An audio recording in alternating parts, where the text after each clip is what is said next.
Guten Tag, meine Damen und Herren, hier geht es um Autismus und heute um das Thema verlängerte Wahrnehmungsverarbeitungszeit. Viele Menschen im Autismus-Spektrum haben eine verlängerte Wahrnehmungsverarbeitungszeit. Das heißt, es dauert seine Zeit, ehe die Information bei ihnen ankommt. In Berlin sagt man manchmal auch, eine lange Leitung haben oder es dauert, bis der Groschen fällt. Das machen Menschen im Autismus-Spektrum nicht, weil sie andere ärgern wollen, sondern es ist neurologisch bedingt. Das heißt, es hat etwas zu tun mit der Strukturierung ihres Gehirns. Wenn man eine verlängerte Wahrnehmungsverarbeitungszeit hat, dann kann es manchmal schwierig sein, akustische Informationen, also Sprache vor allen Dingen, zu verarbeiten. Denn wenn man die nicht im gleichen Tempo verarbeiten kann, wie der Sprecher spricht, ist die Information verloren. Sie ist nicht mehr zugänglich. Hier hilft es, wenn man mit visuellen Hilfsmitteln arbeitet, also mit Bildern, mit Piktogrammen oder mit Schrift. Denn Bilder, Piktogramme oder Schrift kann man in seinem eigenen Tempo verarbeiten. Die sind da, auch noch nach einer Minute. Für viele Menschen im Autismus-Spektrum ist es deshalb auch sehr entspannend, wenn man einen schriftlichen Kommunikationsweg wählen kann.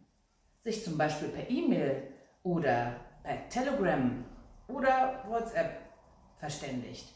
Denn diese Art der Kommunikation macht es nicht notwendig, dass man sofort reagiert. Man hat etwas Zeit nachzudenken und die Information zu verarbeiten. Wenn es also in einem Dialog nicht möglich ist, sich mit einem Menschen im Autismus-Spektrum zu unterhalten, kann es manchmal hilfreich sein, einen visuellen Weg zu wählen, also einen Zettel hinzulegen, sich zu schreiben oder tatsächlich auch Telegram oder WhatsApp zu benutzen.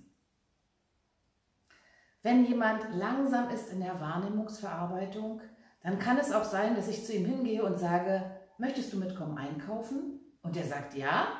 Und dann möchte ich, dass wir uns die Schuhe anziehen und plötzlich verweigert sich der Mensch und möchte nicht mehr mitkommen. Und ich denke, was ist denn das? Ich habe ihn gefragt, er hat ja gesagt. Warum will er jetzt nicht mitkommen? Wenn Sie so etwas beobachten bei dem Menschen, den Sie begleiten, dann kann es hilfreich sein, einige Zeit vorher zu ihm zu gehen und zu sagen, ich frage dich nachher, ob du mitkommen möchtest, einzukaufen.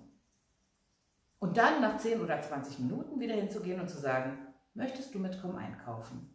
Dann hat die Person Zeit zu verarbeiten und sich eine Entscheidung zu überlegen und kann dann tatsächlich eine Entscheidung treffen. Aber nicht alle Menschen im Autismus-Spektrum haben eine verlängerte Wahrnehmungszeit und um wie viel sie verlängert ist, das hängt auch noch davon ab, wie viel Stress diese Person beispielsweise hat.